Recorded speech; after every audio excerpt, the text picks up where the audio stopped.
scooch together. Louder so more people can hear? Yeah.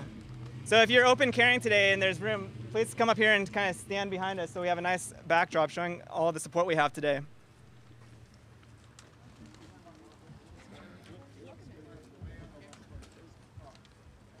Oh, don't stand next to me. Great. All right. Good morning, everyone. Thank you for coming today. My name is Harley Green. I'm the founder of South Bay Open Carry, a community-based movement to promote public awareness of self-defense and Second Amendment rights. South Bay Open Carry is made up of good, law-abiding, concerned citizens who will achieve these goals through positive community education and interaction. Over the last 50 years, Californians have continually lost the ability to defend themselves. Californians have also been bombarded by inaccurate, negative imagery of firearms. South Bay Open Carry seeks to reverse these counterproductive trends by showing that that Second Amendment supporters, like most Californians, represent safety and community values. South Bay Open Carry will achieve these goals through public outreach, education, and community service events. Let me explain what open carry means. In California, open carry means carrying a firearm which is plainly visible, such as a handgun in a belt holster, for the purpose of self-defense. Open carry has always been legal everywhere in California, except for a few restricted areas such as school zones and government buildings. No permit is required. Ammunition may legally be carried on the person. Firearms were required to be unloaded as a result of politicians' unthinking overreaction to an extremist militant organization's ill-conceived actions during the late 1960s. However, the recent Supreme Court ruling may lead to the unloaded requirement being thrown out. South Bay Open Carry was founded in response to the efforts by California politicians to restrict the right of citizens to defend themselves in public. California currently is suffering from record budget deficits, unemployment, education shortages, and social injustices. Despite these overwhelming problems, California politicians, such as Lori Saldana, try to cover up the real problems by introducing legislation that seeks to restrict citizens' abilities to defend themselves. These current efforts are being done in outright defiance of the United States Supreme Court. Many of these efforts to disarm Californians are openly acknowledged by their supporters to have no basis in public safety. Many scientific studies have shown that measures to disarm citizens, also known as gun control, increase violent crime by shifting the balance of power to favor violent criminals while disarming helpless victims. Deceptive efforts like Saldana's, with the claimed excuse of reducing violent crime, actually only serve to handicap citizens' abilities to defend themselves, while providing self-serving PR for a few cynically manipulative politicians. Restrictions on gun ownership have proven to increase the number of law-abiding citizens who become victims of crime, while increased gun ownership and right-to-carry laws have resulted in significant decreases in crime. This has been shown to be true in every state which has restored the right of the people to carry guns in self-defense. One does not have to be a, quote, gun person to see the need for actively supporting the Second Amendment rights. Like the other rights that all citizens enjoy, the Second Amendment recognizes and protects a fundamental natural right. Anyone can choose for themselves whether they wish to exercise that right or not. The danger is that if the right is not exercised, it may become lost, as seen here in California. If citizens sit idly by and allow politicians to strip away their Second Amendment rights, their other rights could soon be taken away. An example of some of the problems with California's current gun control laws are the discriminatory conceal and carry permit issuance policies.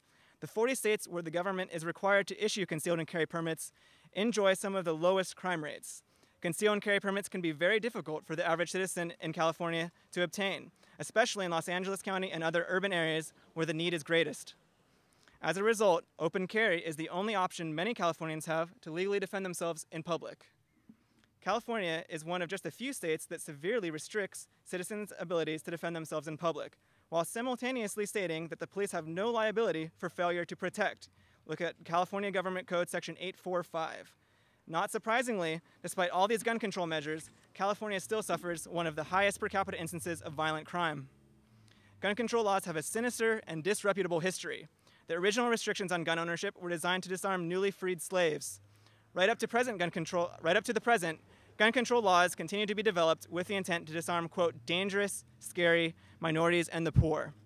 Many California gun control laws, such as those eliminating the sale of affordable handguns, were designed specifically to keep law-abiding minorities and the poor from being able to defend themselves.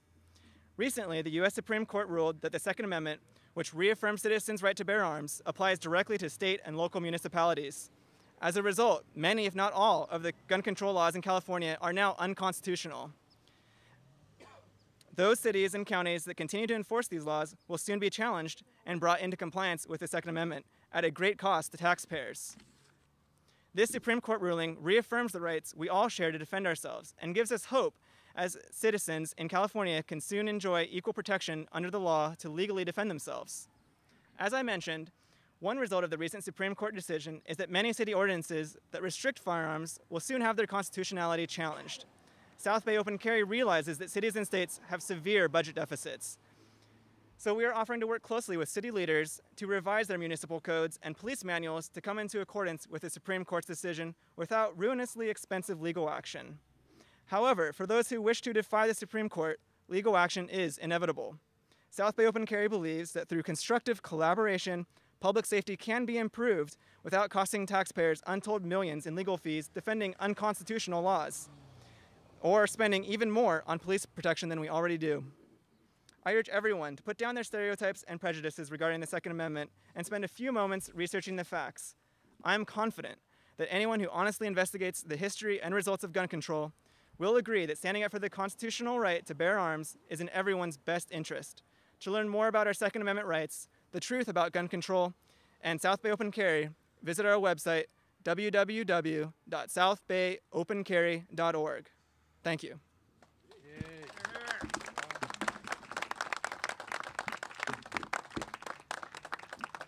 So I'd like to say that we have a few guest speakers today that are political candidates in our area. They're going to be talking about their beliefs of the Second Amendment and show their support for our cause.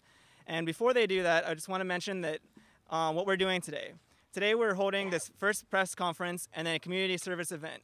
After the people have spoken today, we're going to break down and head along 8th Street towards the ocean and pick up garbage. There's a lot of trash that has been accumulating over the past several months with all the beach goers that come through Hermosa Beach, and we're going to help do our part to clean up the garbage that's left over. From there, we're going to hit the Strand and then walk towards the Pier Plaza. And we'll finish up at the Coffee Bean on Hermosa Avenue, where we'll sit down and relax and enjoy some refreshments, and we'll be happy to answer any more questions from the press there in an informal setting. So at this time, I'd like to allow Dale Ogden to come up and speak, and he has a few words to share with you all.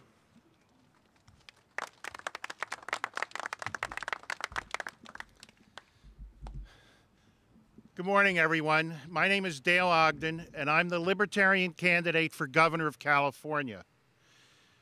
I very strongly support what South Bay Open Carry is doing. I very strongly support the Second Amendment, and I very strongly support all of the Bill of Rights. I believe under the 9th Amendment, we have an unalienable right to self-defense. And none of these rights were granted by the Constitution. They were merely guaranteed by the Constitution. It's about time that the Supreme Court ruled and affirmed an individual right to self-defense. If you're a celebrity, you can get a concealed carry permit in Los Angeles. If you're a politician, you can get a concealed carry permit, an elected politician. I'll bet Meg Whitman has armed bodyguards, and so does Jerry Brown, and so did Steve Poizner. But I'm a candidate for governor who's received death threats. But I doubt I can get a concealed carry permit, but I'm going to try. And if I can't, I'll have to open carry. But I think that it's important that people be able to defend themselves. The point of gun control laws is not to make us safer. There's only a few naive, head-in-the-cloud, brain-dead liberals who believe that. Most people know better. The bad guys have guns anyway. No law will ever disarm a criminal. It'll only disarm the victims. I mean, Florida laws, they passed concealed carry laws, but they exempted tourists. So what did the bad guys do? They went after tourists because they knew they weren't armed. The same thing happens here. Criminals like gun control because they know their victims are unarmed. They see someone open carrying, they're going to move on to greener pastures. But if 10 or 15 or 20 or 25% of the people out there were carrying openly, maybe the criminals might find a different line of business. I think one of the very important related topics is the insane war on drugs. The vast majority of crime committed in this country is drug-related. It's drug-related violence. If we stopped all of the stupid drug prohibition laws, which are no different than the alcohol prohibition laws back in the 20s and 30s, we would eliminate a vast majority of crime. You would cut the need for police in half. Something like 80% of all drug busts are for marijuana. I have never seen a pothead be a physical threat to anyone, except maybe in Reefer Madness. But, you know, these laws are insane. We need to change them. We need to cut back on you're far more likely to be shot by a policeman than one of these open carry people. It happens all the time. SWAT teams, are designed to handle hostage situations. 99+% of what SWAT teams do are make drug busts at dawn, most of which are for marijuana.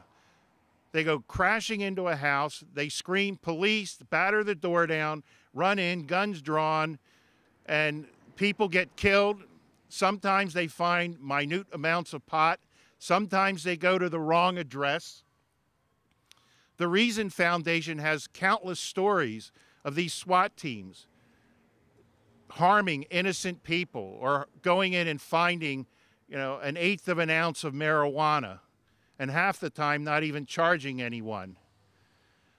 And those SWAT teams are used 150, 200 times per day throughout the United States. I think we should just abolish all the SWAT teams. If you had one for the whole state for hostage situations, that's probably more than you need. Any hostage situation you see on the news, how many of them are there in a year? 10, 5? Every police department wants its toys. So, we'd be better off with a lot more armed citizens and a lot fewer armed policemen. So, again, I'm Dale Ogden. I'm running for governor. If you like, I got some bumper stickers here. If you have any questions, I'll be around the rest of the day to answer them. Thank you.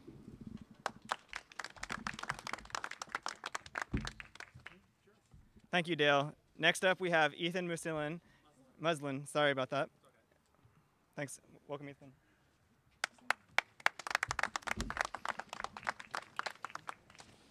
Get myself all prepped here. There, so I'm blowing everybody's ear. Morning, everybody. My name's Ethan Muslin. I'm the Libertarian candidate for the 53rd Assembly District here in California.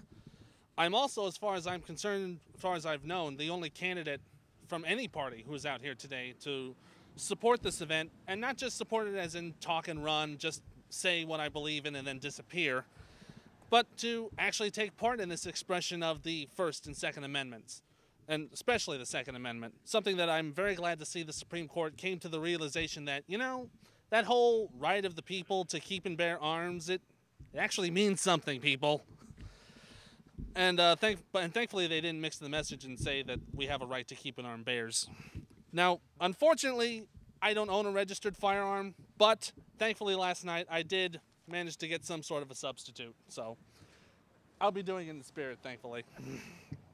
Now, despite of all the decisions that have come down in the Supreme Court recently, government attorneys have not been they've not been very quick in informing their state and local law enforcement about the gun laws that have now been considered unconstitutional. Now, I can understand that when it comes to government and being fast and efficient, it's kind of a contradiction in terms. But maybe I can take this time to inform the people on a couple of the laws that are now considered unconstitutional in the state. One of these laws is California's prohibition on openly carrying a loaded firearm. Now, I know I consider it to be unconstitutional, but let's face it, we're not going to try to get in trouble here. So I understand we're keeping it empty. It's all good. Excuse me. Another one that I consider to be unconstitutional are the so-called gun-free zones that the legislature brought to us in the mid-1990s. Now, according to the recent decision from the court, They mention two important things about our right to bear arms. The first comes from the very beginning of their decision, from the recent decision, and I quote, "The Second Amendment protects an individual right to possess a firearm unconnected with service in a militia and to use that arm for traditionally lawful purposes, such as self-defense within the home," unquote. Now, just to clear things up, because I know it's been getting confused in the media recently, the term "such as" does not mean only. It means, for example, as in to set an example to prove the point, but I'm digressing on that. The second point that the court made is that there are only two public places where the government can restrict a right to carry an arm. They are in, and I quote, "in schools and government buildings." Now let me enunciate that a little more. In schools and government buildings. Last time I checked, all the homes, businesses, and everything else that's like within 1,000 feet of a school doesn't necessarily constitute school property. And based on my years of experience doing school security for a local school district out here, the definition of being inside a school is either if you're in the actual buildings or if you're in the fenced off area that they consider for the school boundary. Now, I'm sure with all this in mind, I'm sure I'm probably going to be considered as some irrelevant, totally whacked out, completely off his rocker sort of candidate. But I want to remind you again, the Libertarian Party is the only party that has come out here today to support open carry. And that to me is a good sign that the party itself is being considered legitimately and given a good long second look. And not just here in California, but across the entire country. There was a recent poll that came out from Public Policy that showed that Michael Baitler, hopefully I'm pronouncing that right, the Libertarian candidate for U.S. Senate in North Carolina, he's currently polling at around 10%. Now, granted, that's not something to pop the champagne and celebrate over, but it's a start.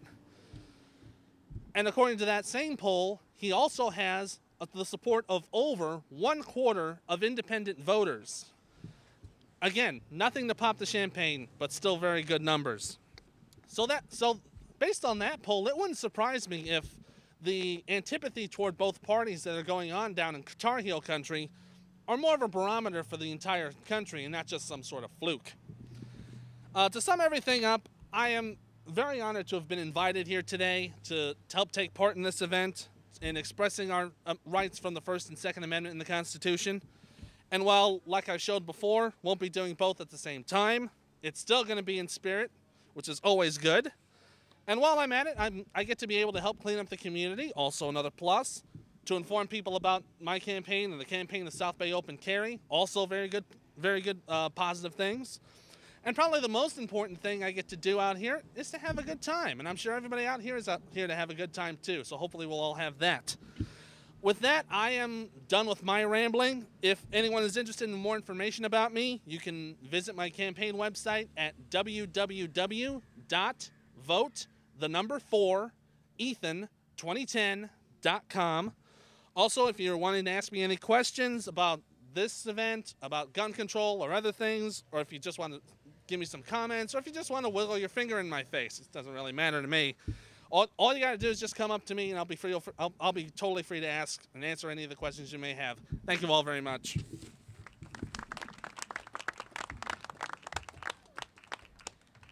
Thank you very much. Appreciate you two gentlemen coming out today and showing your support for our cause.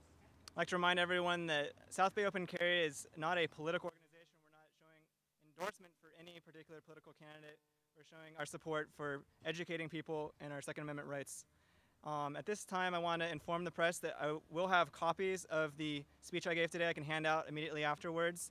And at this time, those of us who are going to participate in the community service event can break up, and we're going to head down 8th Street, picking up garbage. I want to remind everyone who's participating that's open carrying that in Hermosa Beach, there is an ordinance that states that you cannot bring firearms into parks. And that includes the Greenbelt, and there's also a small park just across the street on 8th Street. So be sure and not step there. And other than that, don't go on the beach, and we'll have a safe and productive event. Thank you everyone for coming, and we'll have questions at the end at the Coffee Bean. Thank you.